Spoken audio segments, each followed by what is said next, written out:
Welcome, Story of the Fight listeners. Today, we're joined by one of the top minds in combat sports nutrition, Coach Ben Z, better known as Coach BZ. He's the author of Weight Cutting for Fighting and a performance coach to elite athletes across the UFC, Bellator, PFL, One Championship, and beyond, working with fighters like Paulo Costa, Charles Johnson, Phil Rowe, and many others. Coach BZ has built a reputation for helping athletes make weight without sacrificing performance or health by blending science, strategy, and mindset. Coach BZ, welcome to the podcast. How you doing? Thank you, guys. Thank you, Ramiro. Thank you, Will. Thanks for having me. No, thank you for joining us. I know we talked about it earlier, but thank you for your flexibility. I know it's been tough. We're going back and forth trying to figure out a time to make this work, but we're glad that you were able to make it on.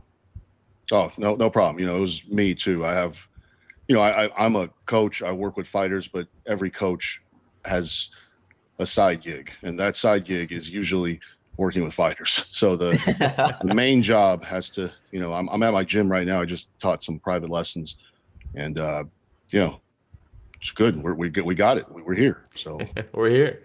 Yeah, and I think I've been excited for this because we met I think back in May, just 5 months ago, and I got to pick your brain like a little bit, but the nutritionist, like weight cutting, all that whole side of fighting is kind of like the unseen part of fighting, and there's a lot of like bro science and pseudoscience and myths and what works, what doesn't. So for me, it's just like super interesting to ask about all that stuff. So I'm super stoked to have you on the show. Yeah, I don't think people know what really happens during fight week, like for the weight cut process, or even how the week goes. But I mean, it's different for everybody. But it's a process. It's not easy to get to the scale, on weight, and it starts pretty much on Tuesday of fight week, and it goes all the way until the weigh-in. So, and after weigh-in. So it's a process. Yeah. That's good because, like Will said, a lot of times all we get to see is folks walking on the scale, and then if somebody looks pretty rough walking on the scale, that's really what makes the news. And we don't really talk about anything that led to, which kind of leads us to our first question there, Ben. So huge on nutrition, right? And some of the things that you've said is cutting smarter, not harder. How does that look like for you from the very beginning? Like you mentioned how it starts Tuesday, but what exactly happens on Tuesday leading all the way through? It happens way before Tuesday. There's a prep, there's a lot of prep that goes on before even fight week. Fighters generally have to be heat acclimated, meaning that their body is in a state that they're ready to sweat. They've been in the sauna or been in the jacuzzi hot tub, and that starts 6 weeks out, 4 to 6 weeks out, usually, depending on how much time we're given. But yeah, that the heat acclimation process is first. There's also, just general dieting, losing body fat up until fight week. Once fight week hits, it's all on water loss. There's not going to be much fat to be lost during fight week, but during fight week, we're really just doing everything we can to get water out of the body and a little bit of gut content from fiber and things like that, things that are sitting in your stomach. But it's all water. So starting from water loading to removing certain things in the diet. I mean, these are not like secrets or anything, but just look at my book, and it's free, by the way. If anybody wanted to download it, just send me a message on Instagram and I'll just give you a link. It's on Amazon, but it's really, I didn't make the book to make any money. It's not going to make any money. It's really just a tool for fighters, and it's really, I made it for myself so that I could refer to it. There's certain charts that even I need to see. I need to review, how much water do we drink, what percentage are we at, any things I might have missed. There's many times where, because every fighter is different, there are times where I miss things. We didn't do this because the fighter doesn't like to do it. So we need to come up with a different way to lose some extra water, or there might be, somebody doesn't like the sauna. So we have to figure things out there. So, I want to make sure people know this, but even if you read my book, if you read any book on weight cutting, if you work with a fighter or work with any individual, right, it's going to be different every single time. And that's something that it just can't be conveyed in a book. You want to just have the steps, right? But the steps, while they're generally the same, mechanics are the same. Things can be put in different order. There can be things that come up. You might not have access. So every weight cut I do, whether it's with Paulo or it's with Charles Johnson, Terrence McKinney, Phil Rowe, they're all different. You know, everybody has their own thing. But yeah, starting Tuesday, it's long story short, it's just we lose water in the best way we can, in the safest way possible, step on the scale, rehydrate, get everything back in the body, and then do our best to be at 100% during the fight. So you mentioned a couple times now, like that every fighter is different, right? When you get like a new client, and let's say first off, what would you say is the most or like the perfect amount of notice for you if you could have your way? Like, is it like you said 6 weeks, or what's your best window to start? I have my preferences, but at the end of the day, it's really up to the fighter. You know, some people perform better on an 8-week camp.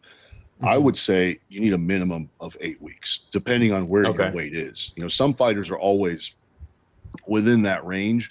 It's not my fighters. My fighters are usually not in the range. So they're going to need 6 to 8 weeks. And, you know, the UFC knows this, but I generally work with the fighters that have had a tough time. You know, otherwise, why would they need me? Right. So it's every weight cut is tough. Everybody's different. And yeah, I would like 8 weeks. You know, 8 weeks is minimum, 12 even better. Right. But it really depends on where the fighter's at. Right. Like if the fighter's, 40 pounds overweight, we might need more time than that. You know, we might need 16 weeks. So it really depends.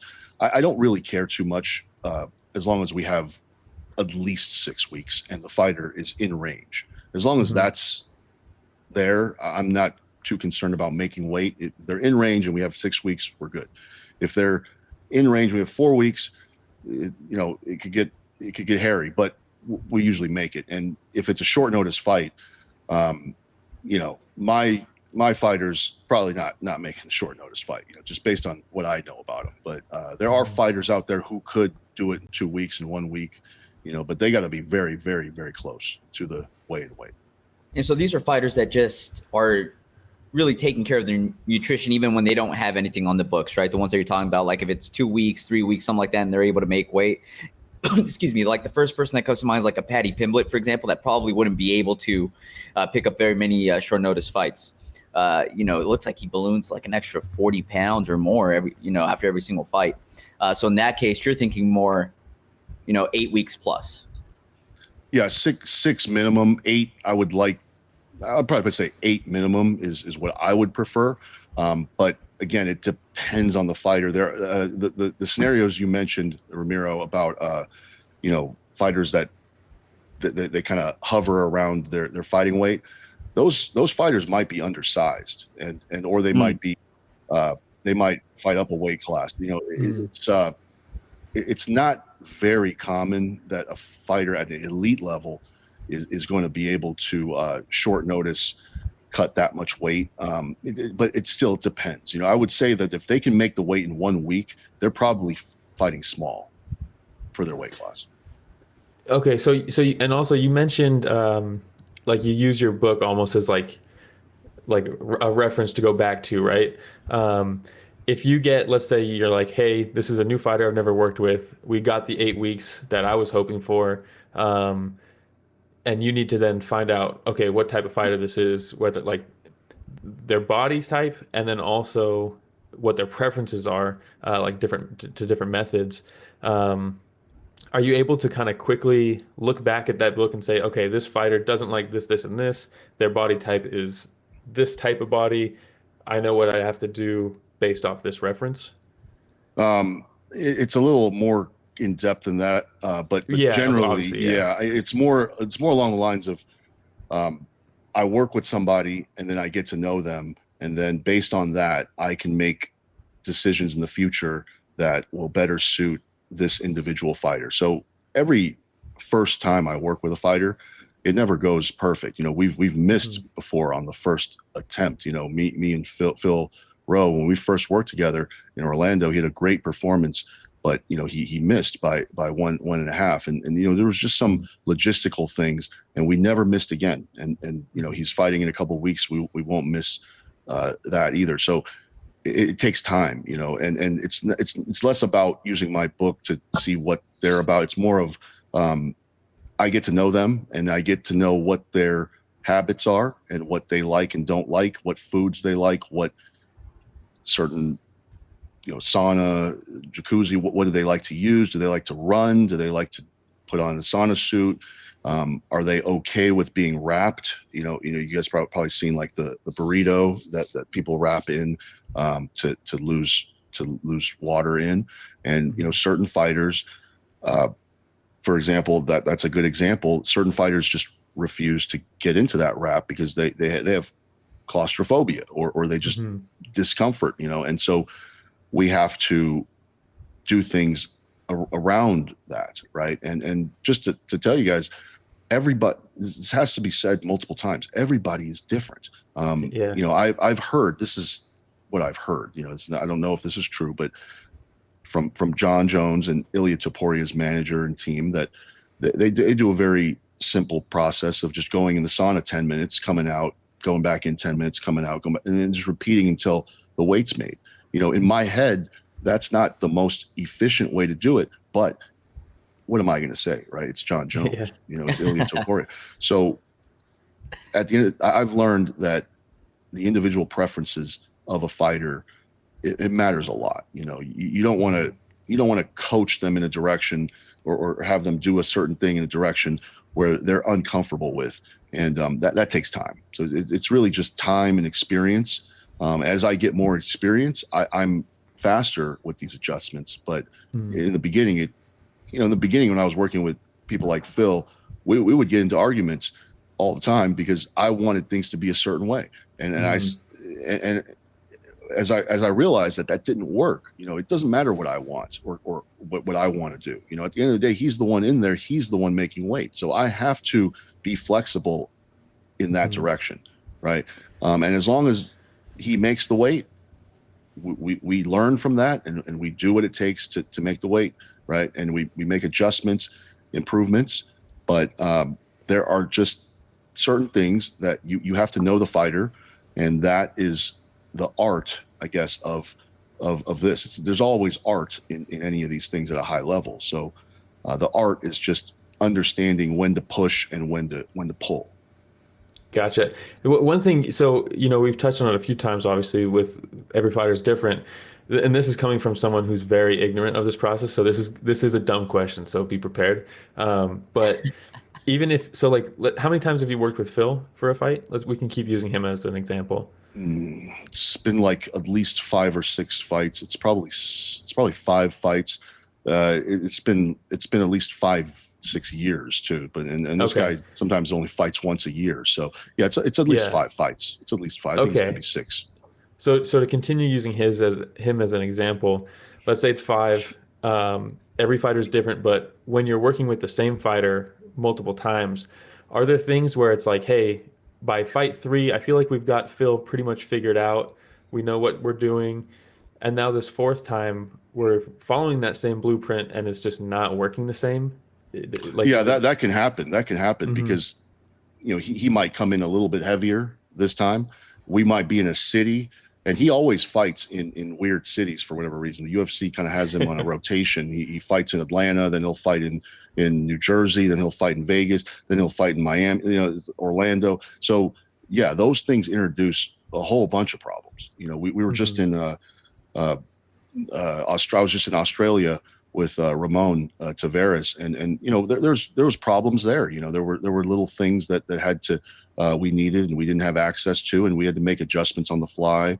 But yeah, regarding Phil, I've generally figured out what works with him, and staying out the way when it comes to certain things, and then getting in the way when it comes to other things. But yeah, once you introduce, we're not fighting in the same city every time. That's a whole nother problem. Now we have to make sure we have access to the things that we need, like a sauna,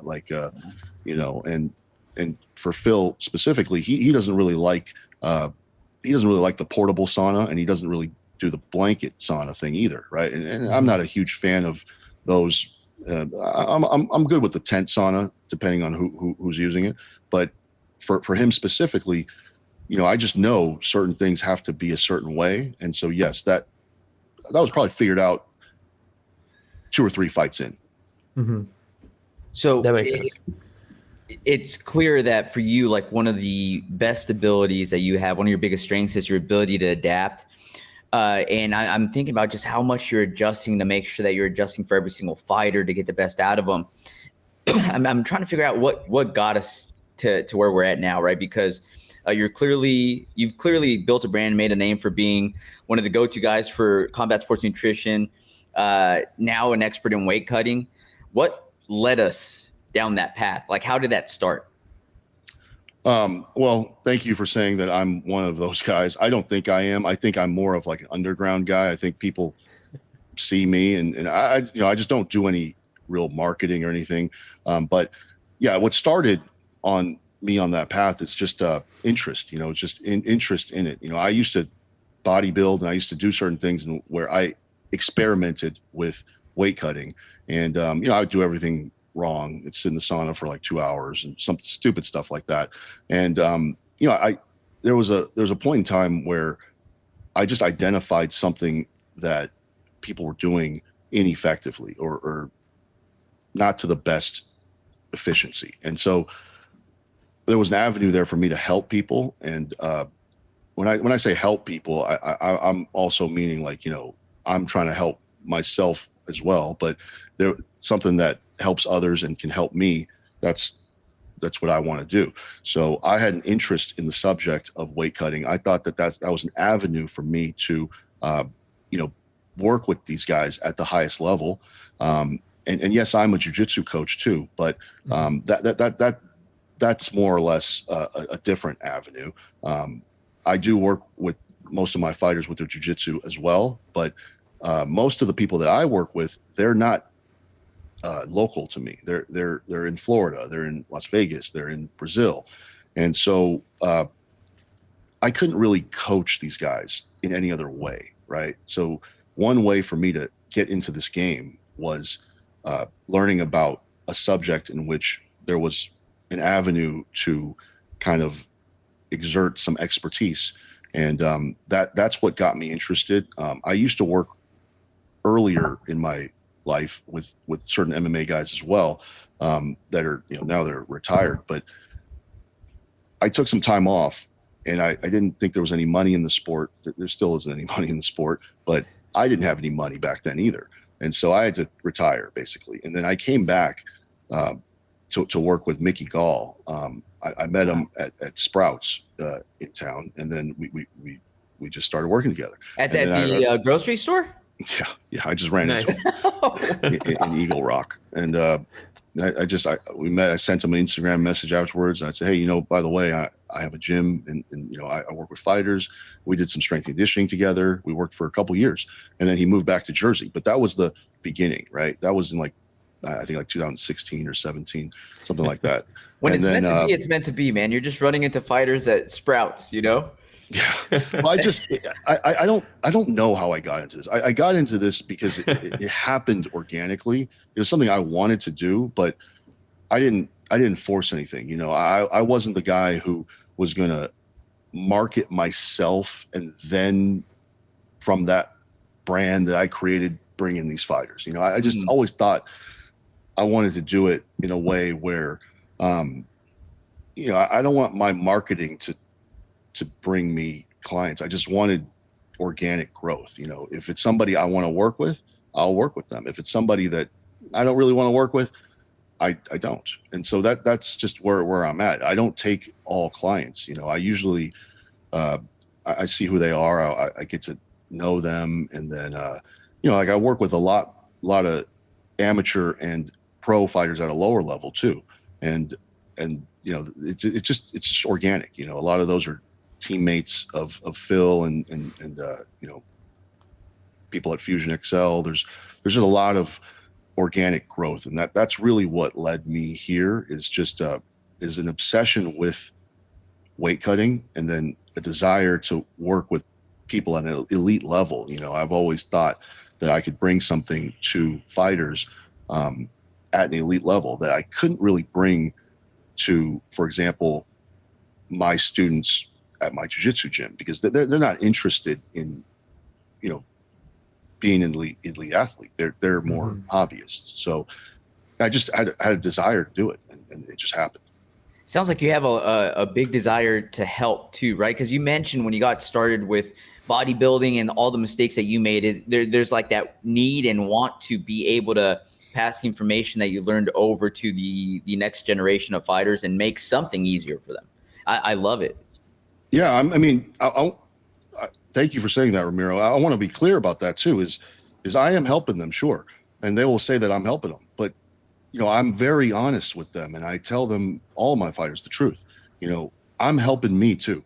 Everybody around you is also benefiting from you. Like when I'm going to the Paulo Costa's celebrity poker tournament, not everybody gets to go. Not everybody gets to be in that world. Not everybody gets to, have an elite athlete listen to you. And so there's definitely help to me too.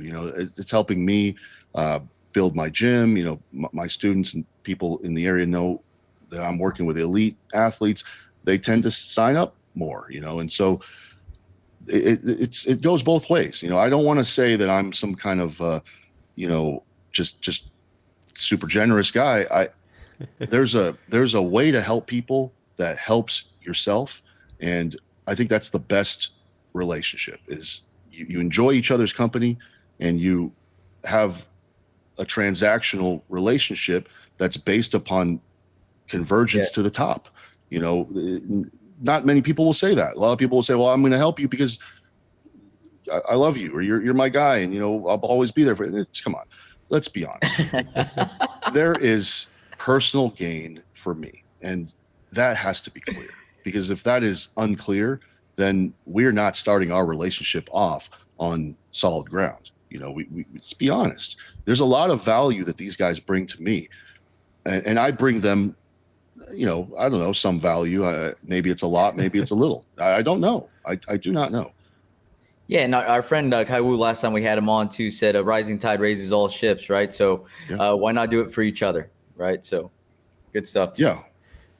Yeah, you one thing that stood out too, you mentioned like in your own kind of path, you started finding these like myths or things that weren't working, or people were following these like guidelines or rules of how to cut weight and how to do this, and they're potentially dangerous, right?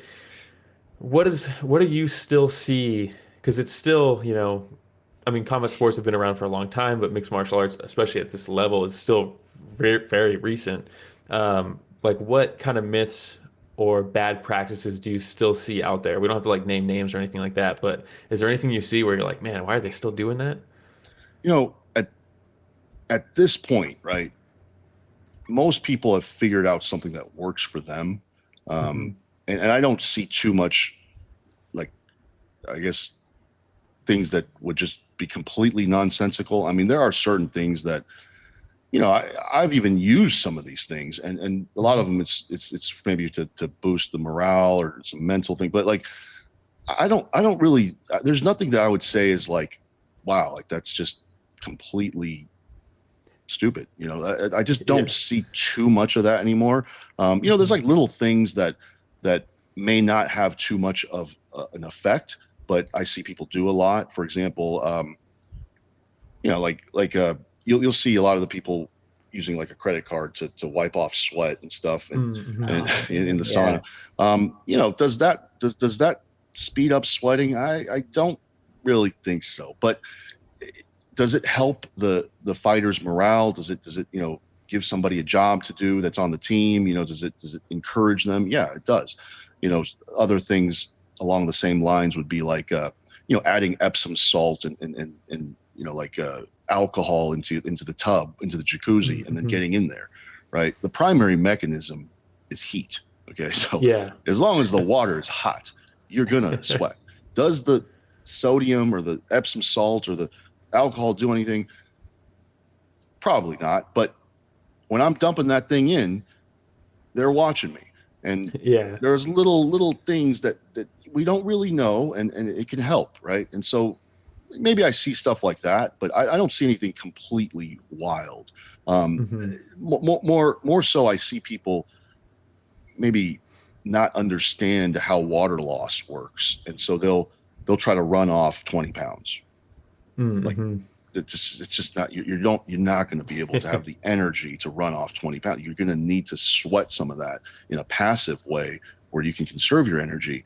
And plus you need to fight, so I do see people kind of overdoing cardio. But I don't know the fighter, the fighter that could be their daily routine, so I don't want to say X, Y, and Z people are doing it wrong because I don't know them. I will say in my own fighters, before I got to them, there were things that they were missing. So for example, with Phil Rowe, he used to run the weight off, and he used to get in there super light. He would make the weight the week before and then just like try to hold the weight the whole week. And he would just, you're going to get in there. He's 170. He's going to weigh in 171. He might get in there at 182, 183 if he does it that way. But, we want him in there at like 195, 197, almost 200 pounds. And in order to do that, you're going to need to use modern technology. And so more modern techniques. But there are those things that I do see people do wrong. I'll give you an example. I saw a fighter a couple months ago, or maybe a year ago, cut weight from 9 p.m. until 8 a.m. straight in the hallway of the hotel, running back and forth in a sauna suit, have a sauna blanket, lay down, run back and forth, lay down, run back and forth, lay down, people scraping them with credit cards, like it was like over 12 hours of straight cutting, and then this fighter later went on and he's a champion now. So what can I say? What can I say? Right? Everybody does things differently. There's fighters that, they I'll just tell you, they're in the same hallway, smelled like weed. There's fighters completely blazed out of their mind in their room the night before the fight, goes out there the next day, knocks their opponent out. So God, they don't I get don't want hungry? to say, I don't know, but it's not that uncommon. Ever since they changed the marijuana, the cannabis, the drug testing thing, you can basically smoke up until you step in there. You won't pop. That's the Nate Diaz crazy revolution. So you can smoke. You can smoke the morning of the fight, and you probably will not pop, and you won't. So Nowitzki told me this himself. Well, they said when Nick Diaz beat Gomi, it was like Pride 33 or something like that. The amount of weed in his system in the post-fight drug test, they're like, he had to have been high during the fight. And you're like, damn. And it's a great fight. That's what it takes to pull off something like that. You have to have creativity. So good for him. Good for him. And then they allow steroids in was it Pride or something, right? So might as well. Marijuana, nothing. Yeah, well, he actually got in trouble. He got that one overturned. Steroids were fine, but weed wasn't. Apparently. Yeah, Will, was it Pride, the ones that had on the contract, like, we do not test for steroids, like in big bold letters, right? So.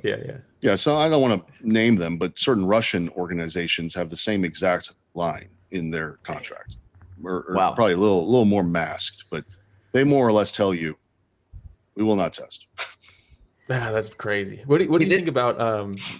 You mentioned like, refueling. You talked about Phil Rowe gaining weight for like in the cage, right? His cage weight. What do you think about like the IV ban on rehydration? Do you think that made a big difference? Like, because I've heard some people say like the IV for rehydration is not even like really the best method to rehydrate. Your body's not really receptive to it. I guess every fighter's different, right? But do you think that was a bad move to ban that just for fighter health and safety? I think the main reason for the IV ban was because, well, two things. They didn't want people cutting that much weight and then thinking they can get away with it. And then two is, I think they say it can mask certain Yes. intravenous drugs. I've never really seen that, but anyway, that's why they did it, right? The IV ban, I would say it doesn't do anything. People still use IVs, man. Like Oh, there really? are, and it's still legal, by the way. It's the last rule that I read, and these rules change all the time, but the last rule I read was you could still IV 150 milliliters without any approval from anybody.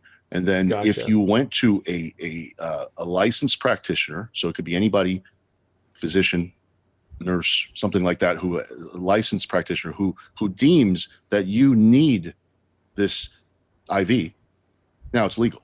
Now you can take as much as you want. Okay. And in fact, there are fighters who have, after their weigh-in, gotten maybe a little ill, seen the UFC doctor, and the UFC doctor will put an IV in them on the spot. Interesting. So it's just loopholes. It's just new loopholes that are created then, kind of, sort of. Yeah, it's basically loopholes. Yeah. And so like if you wanted to get an IV, you would just go to a doctor's office, and say, I'm dehydrated, I need IV. And then the UFC can't say anything. So that's in their rules. And so it's really just an intelligence thing at this point. And there's plenty of fighters that use IVs and just don't tell anybody. So that's, I've seen that 1,000 times. So it's just, it doesn't do anything. It's more or less a scare tactic, and it might influence some of the people who are scared, but the IV definitely helps. Anything that goes intravenously directly into your body that way is going to rehydrate you faster than drinking something, which has to bypass, the IV bypasses the stomach. So when you have enough time, the difference is, I think, less extreme, but there's still, you want to be rehydrated as soon as you can. And so then you can focus on the other things, like eating food, like, getting carbohydrates in and getting the nutrients in, just taking your mind off of being in a state of death, basically. What do you think about, because the weigh-ins used to be the night prior, and now they're the morning prior, right? Because it used to they used to be later in the day. Actually, they used to be they used to be at 1 o'clock to 3 o'clock, and sometimes they were 3 o'clock to 5 o'clock. I remember seeing the evening ceremony. They changed it. Now it's an official weigh-in, which is the one that matters, and then the ceremony. I hate the ceremony weigh-in. It's kind of stupid, right? But I like attending though. I like going to go watch it. As a coach and somebody who's there, we only want to, some people like to go up there and stand in there and be on TV. I don't like cosmetics. So when I see that, I'm like, just, I'll be at the hotel. I try not to care too much about cosmetics, and that's something that a fighter needs to care about, because that's part of his job. That's part of the fight. But for a coach, I don't see any purpose of why I would want to go to that. So anyway, they changed the official weigh-in so that it's now 8 a.m. usually, sometimes 9 a.m. to 11. Most of the time it's 8 a.m. to 10 a.m. In Australia, it was 6 a.m. to 8 a.m., which was not good, but 8 a.m. to 10 a.m. usually. And, or it's 9 a.m. to 11 a.m. was the last one that I remember. And you have 1 hour, you have 1 hour of extra time if you check in before 10. So if you check in before 10, they'll give you till 11. But if everybody has to check in before 10. So they give you 2 hours to weigh in. It's really 1 hour. And then they give you an extra hour if you need the time, based on what the doctor says and, where your blood pressure is and how you look and how the questions you're answering. But yeah, that when they made that change, everybody basically had to begin cutting weight the night before, as opposed to just getting it all off in the morning, because now there's no time. Every time that I've kind of said, hey, we need to get up at 4 a.m. to cut this weight, we always cut it pretty close. It's never what you think. That's something that I've learned over the years. If I think we need 5 hours to cut 4 pounds, We need 6.5 hours. We need 7 Yeah. hours. It just so the weigh-ins have been changed in a way where I don't know if it's beneficial or not. It definitely has made it harder, because we used to be able to just wake up and cut all the weight, because the weigh-ins were at like 1 or 3, especially when they were at 3. You wake up, you have all day to cut weight. Now it's the night before, and you have to sleep dehydrated or somewhat dehydrated, and then cut the rest in the morning, or even some fighters who have anxiety, they're going to cut all the weight the night before, just hold it. And that's not really great for your body. You're dehydrated. You can't sleep. But like I said, everybody's different. There are still people who cut all of the weight in the morning. Those are usually people who are lighter, and they're closer to their fight weight. Yeah. So I guess it's kind of just like a trade-off, right? Of it might be safer to have more time to rehydrate, but you're now making the cutting process itself more difficult, right?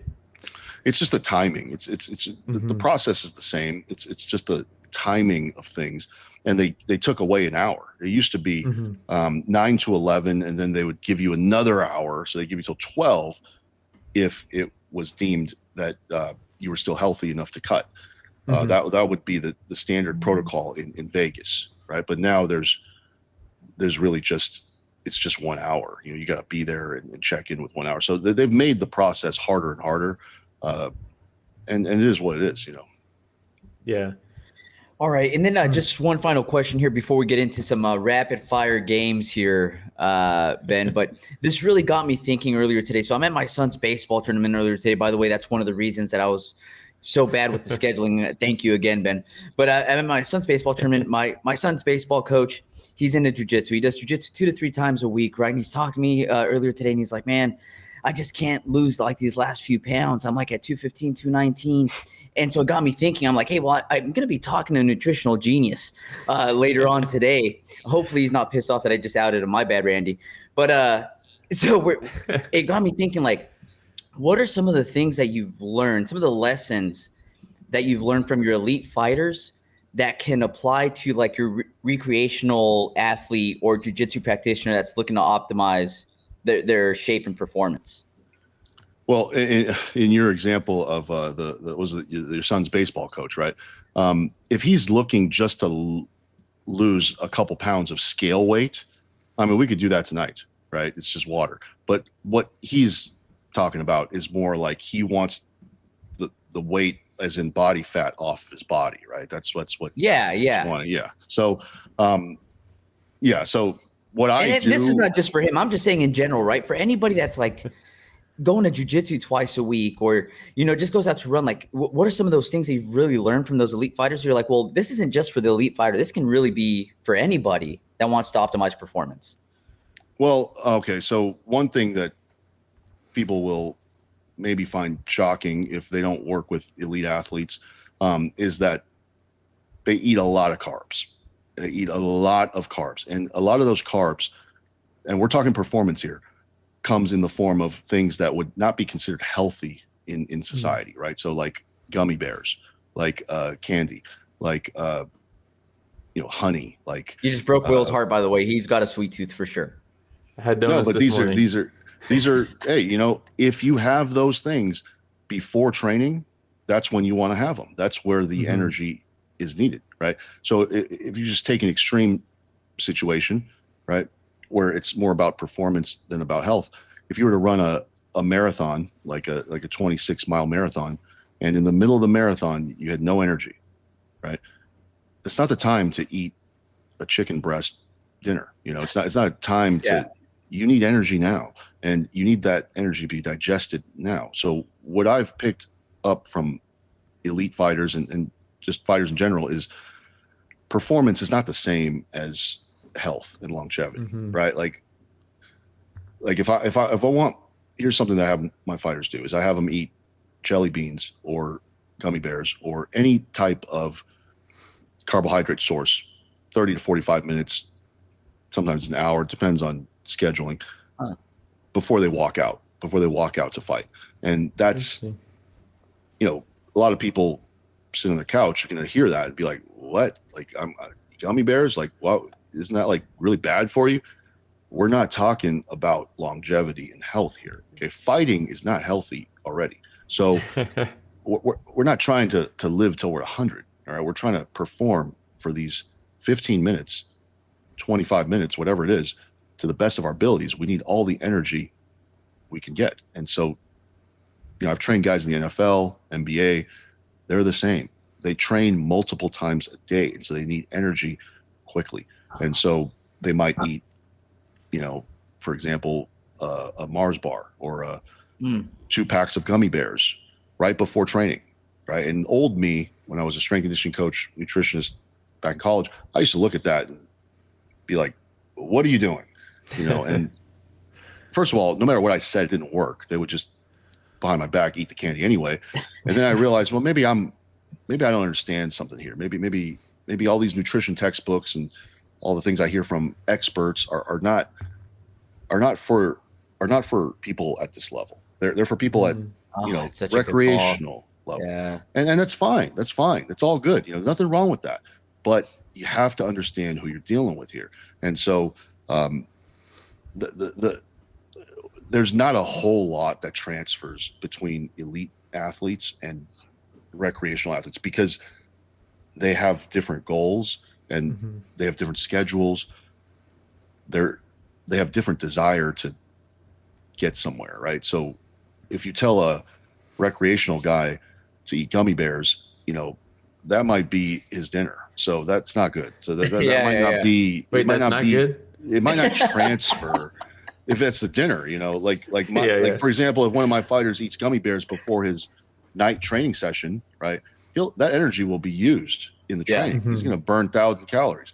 Then he's going to go home. He's going to have, maybe some more solid food that's along the lines of healthy, chicken and rice and maybe something like that, some vegetables, right?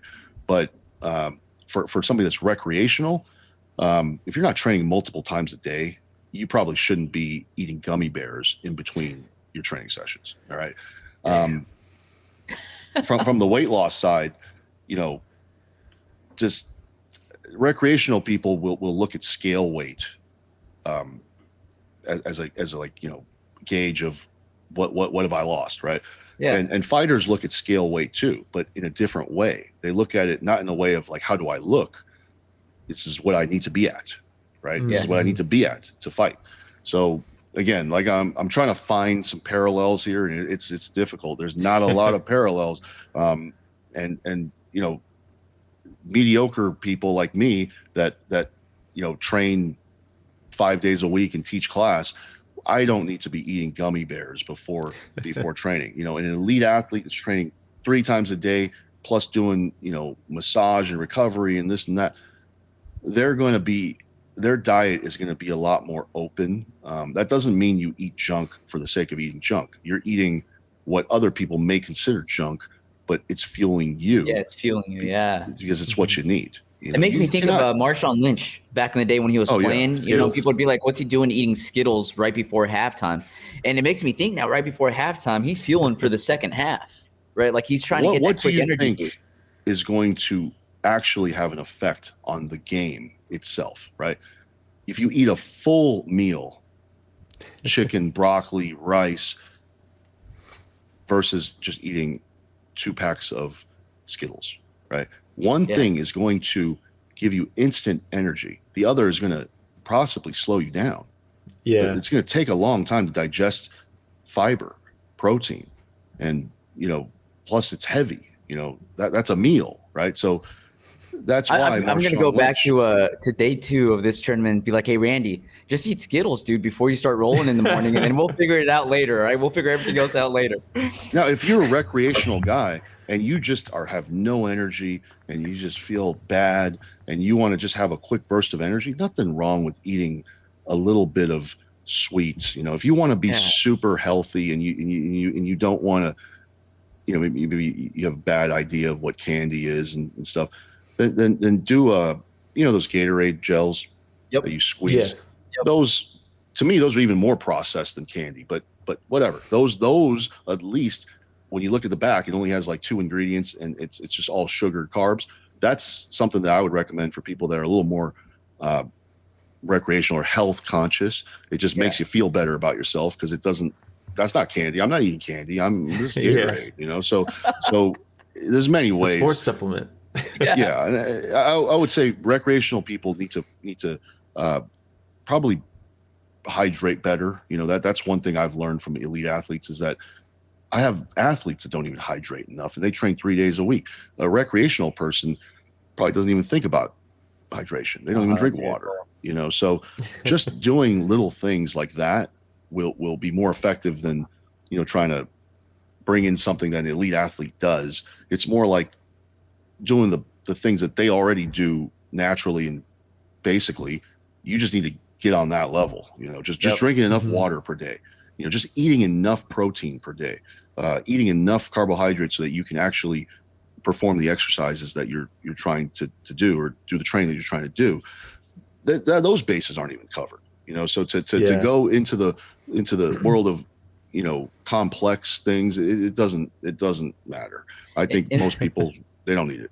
This is why we were so excited to get you on. One, we're combat sports nerds, right? So like the stuff like that you talked about leading up to the fights and all the stuff that happens in the background that we don't really think about. This is super interesting, so we really appreciate it. The other thing is the way that we transitioned. I guarantee there's going to be a listener out there that's just on keto right now and that's trying to exercise and can't figure out why it is that they just don't have the energy. Like, but this is going to resonate with so many people out there, Ben, and I really, really appreciate it. I'll give you an example. I have a fighter, trains in Florida. He's in the UFC. He eats pretty unhealthy. There's Pop-Tarts, you know, there's a lot of frozen stuff. And then his roommate is also a professional fighter. But his roommate is not on the level of is the guy in the UFC, right? And the roommate admittedly tells me, you know, I eat healthy. I do all this stuff the right way. Why is it that I'm not on his level? And part of me, you know, just had to tell him the truth. You're focused on this, you know, healthy diet. He's focused on performing at his best. Who do you think is going to perform at their best? You know, you want to live till you're 100. You want to have, you know, healthy blood tests. Nothing wrong with that. You should want that, right? But this is elite performance in the UFC. This is the highest level. We're not here to champion health. When it comes to perform, you can't chase two rabbits sometimes. You know, that's not to say that health is not an important thing. You want to during the off season, you know, when you're eating, you know, food just in general, you want to stick to the better choices. But again, there's a difference, right? Elite athlete, non-elite athlete, and then, you know, we're not in the same dimension. Yeah, that's so interesting. So good. All right. Well, Will, did you want to go? Every time we have somebody on, Ben, we just have a small game for everybody, right? In this case, Will's just going to take us through a series of pictures. And real quick, it could be rapid fire. Just on a scale of 1 to 10, tell us how good this weight cutting method is, and we'll go based off the pictures. Is that okay? Sure. Awesome. Yeah, Will, you ready? Some of them are dumb. Be prepared. Some of them are, you know, some of them are like the myths that you hear. So it's just a picture of a fighter, or what is it? So it's a picture of like a weight cutting method. Or something that like tips that people might be giving and things like that. We'll go through and I'll tell you what it is if you see a picture and you're like, what even is this? So is this like we'll just go. Let's just go. Yeah. I'll see. So we already talked about it before. So yeah, just rank maybe its effectiveness from what you've seen. Number 1 is that wrap, the mummy wrap. So it's not bad. It's pretty good. I mean, I would probably say that's an 8, 9. It's effective. Okay. You know, everything's covered. You know, the foil, I think the way they're using the foil is kind of weird. But you know, usually we do foil top and bottom. So we'll cover the fighter in the foil, and then we'll wrap the towels around the foil. It seems like they have the towels on the foil. But you know, it's not bad. It's fine. Okay. 8 or 9. That's covered. Not bad. That's a good score. 8 or 9. That's good. Okay. Okay, perfect. All right. But This I next got to one. know what they're doing too. But I'm assuming they're Yeah. just trying to lose water at the very end. That's Mhm. good. Yeah, good. Okay. This is also a very last minute one, but it is the cutting. Oh, that's the wrong one. This is the sauna. We got Who's the the sauna one? So here. I'm guessing it's the guy next to Khabib that's cutting, right? Correct. Yeah. So he's in a sauna suit in the sauna with Khabib, and I mean, I, this is it's hard for me to put a number on it, right? Like this could be Yeah. a 10 for somebody. This is just how they do it, right? And it could be, but to Mhm. me, I would say this is like a 6. This is not usually what we want to do, because you're in a sauna. He doesn't have a sauna hat on, so his head is getting just cooked. And Oh, I didn't even you think should about that. Yeah. wear a sauna hat. I learned this from uh, this Belarusian guy that goes to a spa near me. He said, "Look, try it." I tried it, never took it off. So Wow. sauna hat needs to be on this guy's head. It will help him sustain the heat in the head and the ears. Really, just cover the ears. 6. I don't recommend going straight to this. Definitely, this is going to be hard. This is sauna with a sauna suit on. This is not good. This is a 6. But Yeah, and leading up to this, Ben, by it'll still like work. to your point, right? It could vary. Like this fighter might actually absolutely love this and might be their favorite way to actually cut. But we're just going strictly based off of you. Yeah, just right? a picture. Yeah. If he was doing that to warm himself up for the jacuzzi or warm himself up for the sauna for sauna and take it off and then put the sauna hat on, we don't know, right? But just going straight in with this method, not the best. 6. I'll take that off my to-do list then. So, I'll take it off. Okay. Next one we got. This is the one that is super last minute, but cutting of the hair right before the weigh-in. So cutting the hair is generally not going to do anything. 0.5. So something that if you're a fighter and you're listening to this, you need to remember: if you have long hair, make sure your hair is dry. Okay, so the wet hair is a huge thing. It could add pounds to your weight. So I've had female fighters who, we didn't realize you got to get the moisture out of your hair. That's a couple pounds. So it could be a pound. But cutting the hair and she's carrying it on the scale, so I don't think it. Yeah. I mean, maybe she weighed in first and then held the hair, but that amount of hair, like I'm assuming it's not that long. It's just like right below the sign. That's maybe 0.5 if you're lucky, 0.5. And she's still wearing her clothes. So it's like, you should probably try to weigh in without your clothes, which weigh 0.5 usually, up to a pound sometimes, depending on what you're wearing. But the cutting of the hair is unless you have like 25-year-old hair that's like in dreadlocks and it's covering your knees, it's just not going to be that much weight. Like I've never in my life seen hair cut and make up for 1 pound. Okay, 1 pound. Maybe it's accounted for 0.5, 0.3, something like that. In states where they're very, very strict on being, like in California where I'm at, you have to be on the dot. Okay, if it's 0.4 over, they don't have that ticker scale. So you got to be on the dot on the mechanical digital scale. That's when these things possibly could have an effect. But if you were to give me a number for, like to rank, this is 1. This is this stuff. Body hair and hair in general is just doesn't weigh that much. The only exception being if her hair was wet. If all that hair was wet, then that would mean a lot. Okay. All right. So this next one may be a bit controversial. Pressing on the towel on the scale. Yeah, I mean, look, that's clearly what it is. I mean, as far as DC, that's 10 out of 10. It worked. It worked. It got him on way, and he didn't pay any price. There's no consequence. By the way, these tricks have been around for forever. I mean, look, today I'll disclose the ones that have already been caught. All right. So that's one of the main ones.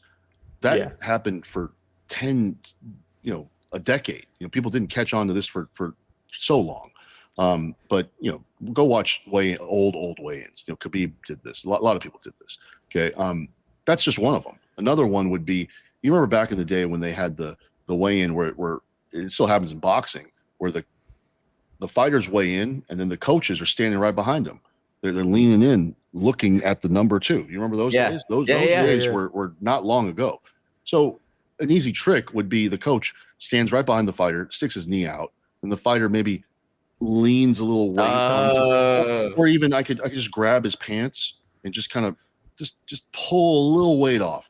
It could be significant. It could be several pounds. Yeah, and nobody knew about this stuff until it was exposed. But that's like another example of a scale trick at the very end. You push on to something. When they first brought out the box, they didn't have people raise their arms or do this. People could just stand in there like this. It doesn't look like I'm pushing anything, but my right hand on just a little bit is pushing and trying to elevating myself a little bit. I'm elevating a little weight off. And look, there's ones that are happening right now that I can't really talk about, but that's they're happening right now. And if you have eyes, you can see them. So, I just don't want to.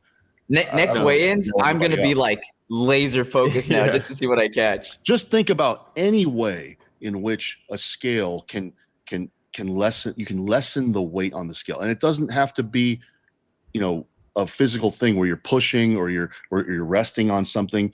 There's other ways. There's ways to stand. There's ways to trust me, there's plenty of them, and I need some of these for myself, so I can't disclose all of them. So there's certain things that you can still do to this day, depending on the scale. Though they depend on the scale. Mm-hmm. They pull out the digital scale.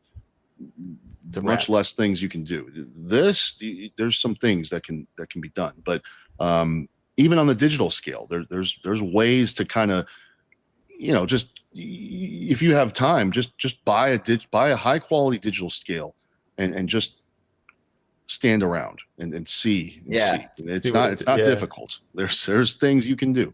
I'm trying to think of any other ones, but this is a 10 out of 10. This worked. It was 100% effective. And props to DC. As long as, he pushed down the towel, there was the knee thing that I told you about. That's about it.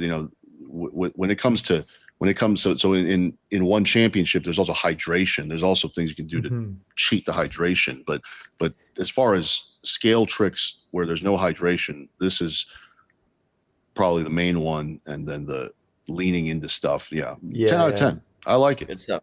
Nice. Okay, this next one, we mentioned it before, the little portable sauna. Okay, so this is controversial right now.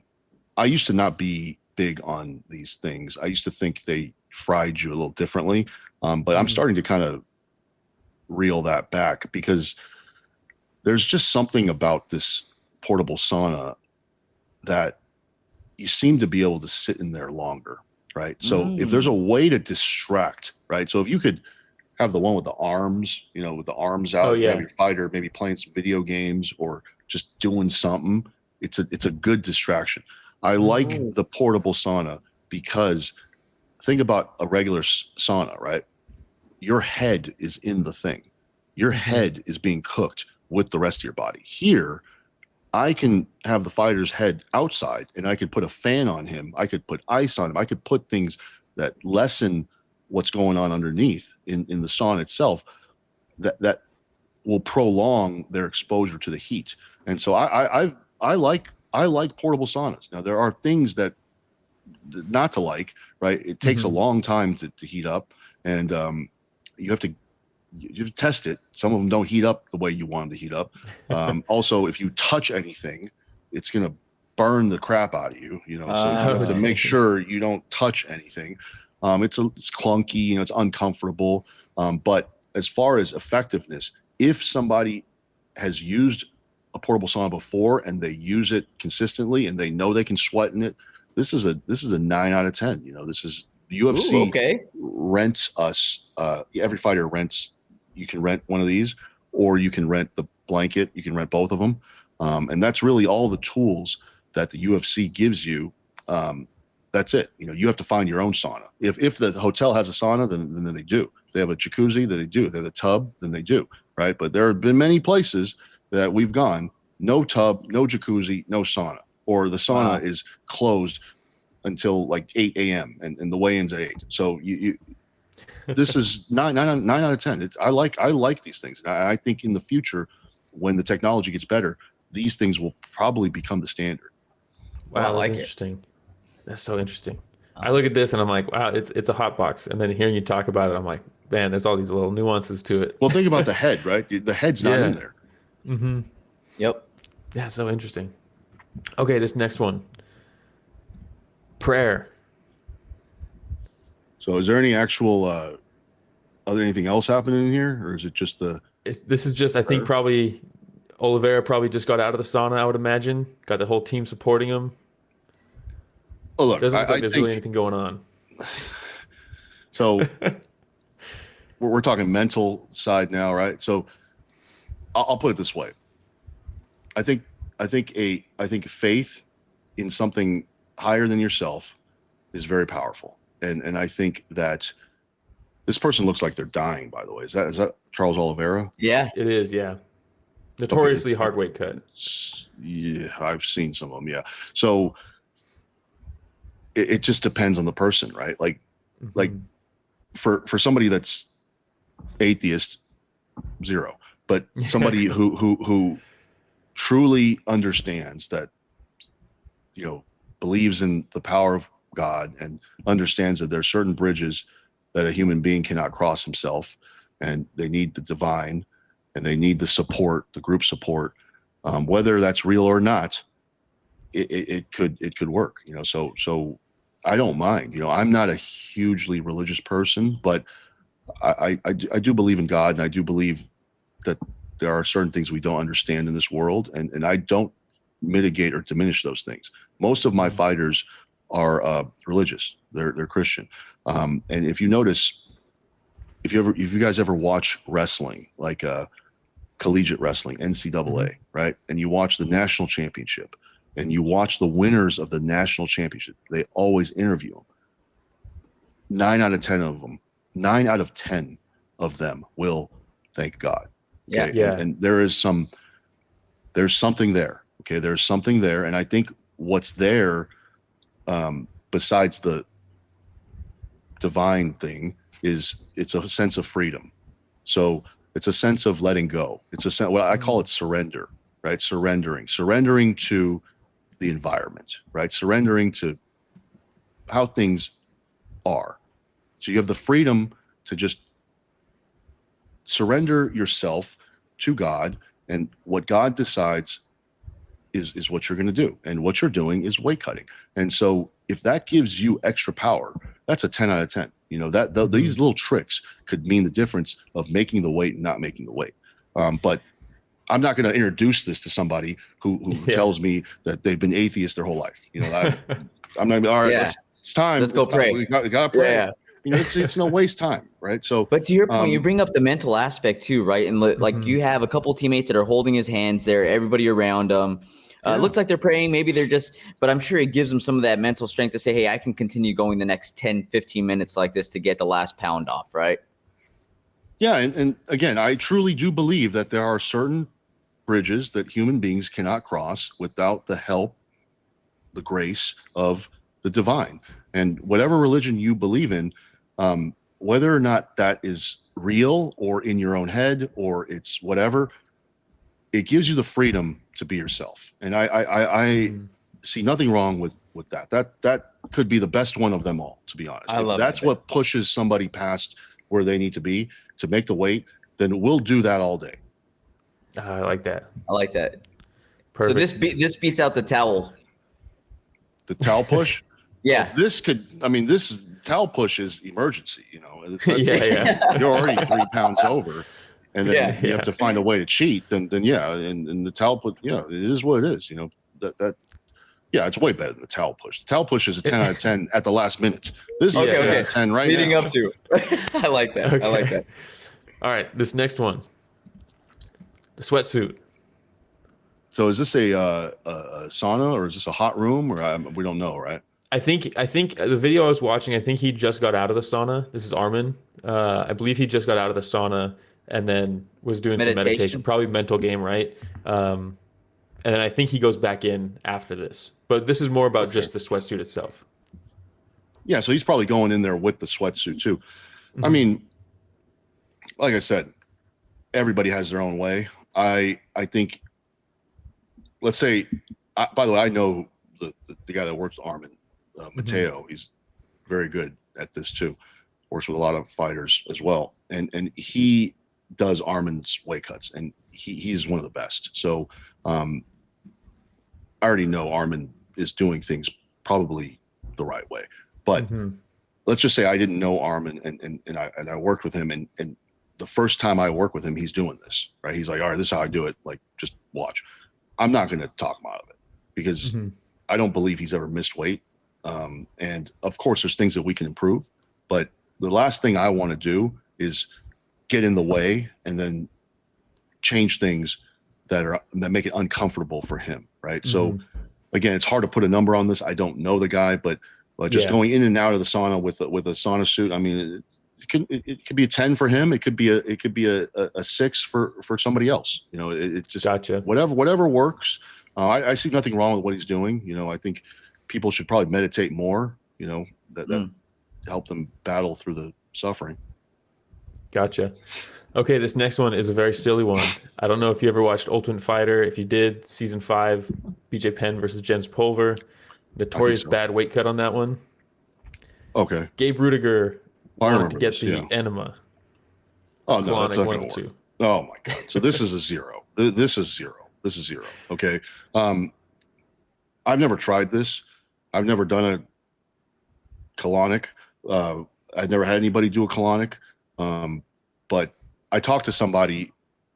I think it was somebody from the UFC PI, or it was somebody else. But I talked to many people. I talked to the people that run the colonics. I talked to the people that work with more fighters than me. I talked to the PI, and our consensus on this was that based on the science of how these things work, if you do this in a dehydrated state, you will more likely put on weight than interesting. Because your body's going to absorb it. Well, at that point, you probably don't have much in your stomach, right? You probably already took out the fiber, you already took out the gut contents, you're already dehydrated. Okay. So what is one way that your body can actually absorb water is through your ass. So you know, I don't know if this would happen, right? It probably depends on the person again, but at this point, I'm not going to risk putting on weight or doing something that may require recovery, right? Like, are you just, can you just fight right after? Like, I don't know. I don't really know this situation. So, but scientifically and medically, I think it would be better if you did this colonic at the beginning of the week before you were dehydrated. That would make more sense to me. Doing it with like 1 day to go, you might put on water. You know, I might try this. I might do a weight cut, then do this and see if I put on a couple pounds. You know, because you're going to absorb some of that water that's going in, right? Makes sense. Yeah. So that's it. To me, I don't think this is 0. 0. Okay. I like that you took it seriously, though. I appreciate that. Yes. This is a serious. No, I've considered this. I've considered this. I've thought about it. There's many things that I've thought about that are just completely stupid. But you know, when you're in this world, you got to cover all bases. You know, like a pint of blood is like 2 pounds, right? So I've thought about that. I've thought, well, maybe we just donate blood. So no, these things are not don't do that, by the way. That is very good. Yeah, I think Cody McKenzie did that. I almost put that on the slide, but I think Cody McKenzie did that once. It takes weeks to recover. You're not gonna. It's a very bad idea. So 0. Yeah. Okay. All right. This one here, Chris Weidman, when he fought Damian Maia on, I believe, 10 days notice, 14 days maybe, they had him eating a spoonful of peanut butter a day. That was his only diet to try to cut 30 pounds for the fight. Obviously, an extreme example. Yeah, I mean, the it's better. It's like a 2. You're like, it's The better the than an enema. the peanut butter. I mean, yeah, it's better than them, but the peanut butter is not the greatest choice if you're just going to eat like one thing. All right, because Hmm. the reason is because the peanut butter has, I think, quite a bit of carbs in it, and it's also it's got fiber. It's I'm assuming you got the crunchy one. So I would whatever. hope. It's just like you're going to add. It would be a little more efficient if Weidman just ate the gummy bears, honestly, Yeah. before just eat a little bag of gummy bears, 20 carbs, whatever. Do a little training, and then fast. It's the same thing, but Hmm. it'll be more effective because, Yeah. well, I mean, it depends. Again, maybe not even eat that.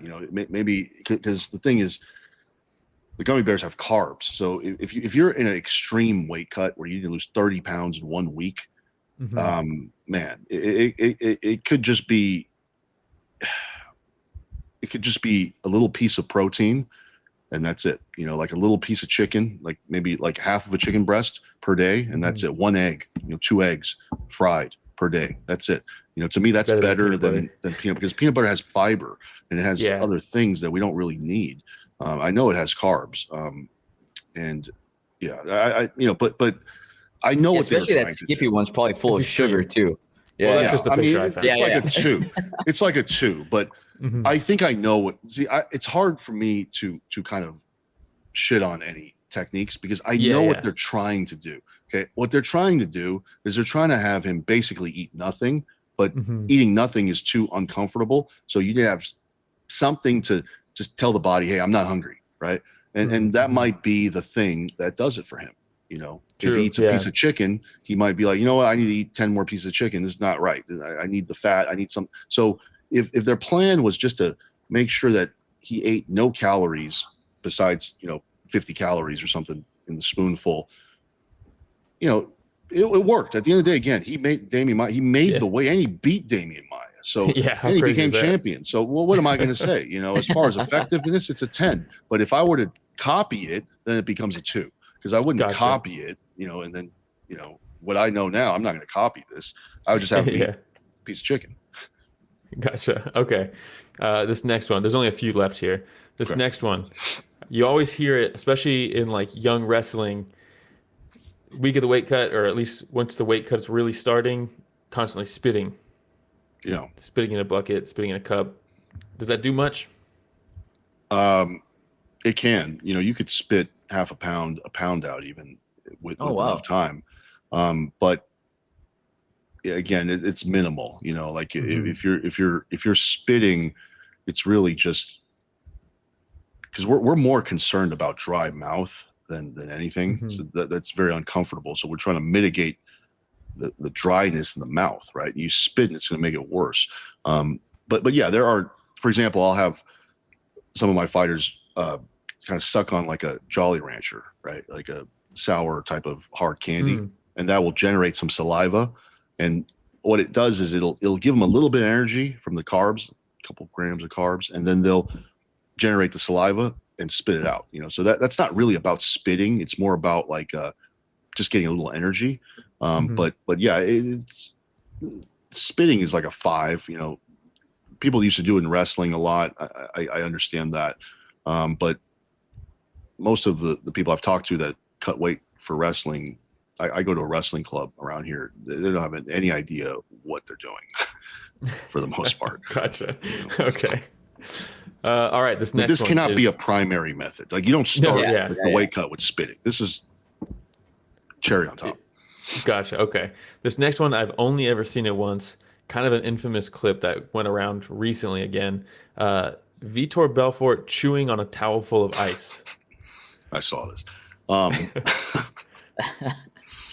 Um, so again, this can help dry mouth, and it can help. It's just when you're that thirsty. I don't know if you guys have ever done any kind of weight cutting or dehydration. Not When to you're that that level. thirsty, just rinsing your mouth with water is a very good feeling. So Hmm. I can even imagine, because I've done myself some extreme weight cuts just back in the days, and also just to test. Sometimes I do the cut with the fighter too, just to wow. do it. Yeah. I don't do that anymore. I used to do that, and I don't do that anymore. I would cut 10 pounds too, just to be like, see, you can do it. But yeah, I would be in these situations, and I would chew on anything at that point. It could be ice towel, it could be anything that had some moisture. I'd chew that thing off. So what he's doing is he's just super dehydrated. He needs something cold and moist to just get a little bit of that sensation in his mouth. And the truth is, a lot of fighters, when they're doing this, they're drinking some of that water too. So yeah, let's keep it real. Okay. Yeah, you give them a bag of ice to put on the head. Next thing you know, some of the remnants have entered the mouth. So so a lot of times, some fighters will tell me, "Oh, I took a shower, coach. I took a shower. I gained 2 pounds." There's no way. Okay, the body does not absorb water like that. Okay, so either went in your ass or you drank it, and you most likely drank it. So just say you drank it. It's all good. Just tell me you drank it. It's fine. We'll cut it off. But that happens a lot. And so what he's doing, he's just getting a little bit of water in his body. It's all good. Yeah. Five. Okay. We got the last one here. The bath, the tub. And how much does the rubber ducky help out in the process as well? So that's my weight cut, right? I'm yeah. This one. That's why we saved it for last. So the rubber ducky, that's a thermometer. So that's actually. Oh, really? That's not. That's pretty cool. Yeah, Paulo didn't know what it was. He was like, "Oh, you got this for me." I was like, yeah, it's also a thermometer. So it's a thermometer. I was experimenting with different thermometers at that time, and I still pull it out for fun. But the surface level thermometers, like that duck, they're not the best. If you're gonna do it the right way, if you're trying to be professional, use an aquarium. Use an aquarium thermometer, the ones that you can actually stick in and you can read from the outside. It's got a screen. You just type in aquarium thermometer on Amazon, and they're usually all pretty good. Those are the ones that I tend to use. I don't use the stick. That's for meat. It's not accurate. And then the duck, it's accurate for the surface, right? But the tub is not the same temperature sometimes in different areas. Right. And this is something that, again, takes experience. When you have a thermometer, even if it's an aquarium thermometer, sometimes, depending on the environment, humidity, the tub itself, like say, for example, I have 108, right? 108 degrees, right? That might feel different in this tub than it does in that tub. So sometimes for this cut with Paulo, I remember this cut. I'm pretty sure this is that cut. He went up to 112 degrees in the tub. That's very, very hot. Most people do not do 112, but it was just, I tested it afterwards myself. I was like, wow, 112 is very hot. And I realized, like, the way the tub was, the environment, the humidity, I think we were in New Jersey, it wasn't that hot, right? But you run a 112 in Vegas, it's a different story. I think it's just the lack of humidity. It's just it's a desert. So it depends, right? But the question you had was the effectiveness. This is a 10 out of 10. First of all, I'm doing it. And secondly, the duck has nothing to do with anything. It's really just see how he is. He's neck deep in that water. It's probably around 108 at this point, or it might be closer to 112. It might be 110, assuming he's been in a couple minutes. It's like 110 to 108 to 110, right? He's neck deep in. This is the fastest way, in my opinion, to lose, to heat up the core and allow the core to heat up the rest of the body and then to sweat. Paulo is just a different animal. He's a freak. He loses. I've seen him lose 12 pounds in one wrap, in one burrito. Do this burrito for 45 minutes. I've seen him lose 10 to 12 pounds on one go. So yeah, I've never seen anybody else do it, but him. But I've never seen anybody come even close to him using any other method than this. This is the way to do it. And the reason also is, look at his head. it's out of the water. I can get a fan on him. I can put ice on his head. I can, there's a lot of things I can do here. His head's not getting cooked. So to me, the tub is the one, right? But people sometimes don't like the tub. Sometimes people like the sauna, and I don't challenge that. I don't go in and say, hey, we're doing it my way or we're not doing it. Good stuff. Interesting. Was Well, that that's it, the Will? last. Yeah, that's the last one. Awesome. Well, Ben, thank you again, man. Really appreciate all the info. Really taking us deeper into the science and the strategy around, one, the nutrition, and two, the weight cutting, right? So just want to remind everybody, anybody listening, if you want to learn more about Ben, check out the book, Weight Cutting for Fighting. You can also follow him on Instagram, Coach BZ, and Coach BZ2, if I remember correctly there. Anything else for us, Ben? No, if you want to check out the weight cutting book, look, if you want to buy it to have an ornament in your house, great. Just send me a DM. I'll send you the link. Okay, I'll say it right now. It's schoolbjj.com/weight cut. And that has the PDF. Download We'll put that in the description. That's so nice. That's so cool. That's cool. Yeah. So it's something that is going to help other people, and it gets my name out there. So and I'm not trying to, trust me, you ain't going to be rich. Give and take. Yeah, you're not going to be rich selling books on Amazon, especially books like this. Okay, I think I sell 10 a week or less than that, probably like 10 a month. So $15 a month. So it's to really help me get myself out there so I could work with the guys at that level, right? And MMA one day will be like the rest of the sports. I really believe that. I think if we can even just get to where boxing is right now, boxers make millions a fight, and the one camp I worked with a boxer, I was paid more than I was ever paid by any UFC fighter in 10 years. Right. So we will get there one day. And, the more I kind of give out these things, I feel like the more it'll come back. It'll come back to me. If I was getting into fighting and knowing what I know about nutrition and weight cutting, if I saw this video, I'd be like, I'm reaching out to that guy. ASAP. You know what I mean? ASAP. Yeah, and really, I think the last thing I'll tell you guys about the fighters that I work with is I tell them kind of certain mental things, right? And one of the mental things I tell them is they cannot need me and I cannot need them. Okay, this is a relationship based upon enjoyment of what we do. I have to be obsessed as a coach with what I do. Okay, they have to be obsessed about fighting, right? And we don't need each other, but when we come together and help each other, we can get to greater heights. And that has to be that way. It cannot be I'm working with you because I'm your friend and I love you, you're my brother. That's true too, but there has to be an exchange. And the exchange is I'm obsessed, you're obsessed. Let's get to the highest level. That's the only reason why anybody should work with me. All right. I'm not interested. See this. I'm getting goosebumps right now because this is stuff you could actually put anywhere. And I'm already thinking about just me and my day job and what it is I do. It applies to everything. It applies to everything. Yeah. I'm seriously getting goosebumps right now. Oh, well, thank you, Ramiro. It's just the truth. It's just the truth. And those relationships last, and those things are built on solid ground. And those are the type of relationships where greatness has a chance. You can be great like that. You cannot be great when a coach, if I needed my fighters, then what I would be needing them is I would need them to be a certain way.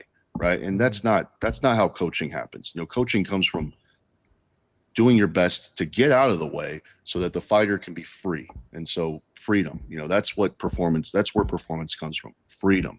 And if anybody wanted to work with me, just know that's where it starts. I don't need you. Okay. You don't need me, but if you want to be great, I want to be great too. So let's start there. We'll end it there. Ben, thank you so much. Really appreciate you hopping on again. And big shout out for, again, spending all this time with us and giving us all that information around all the sciences that you already have down. And a huge thank you to everybody listening to another episode of Story of the Fight.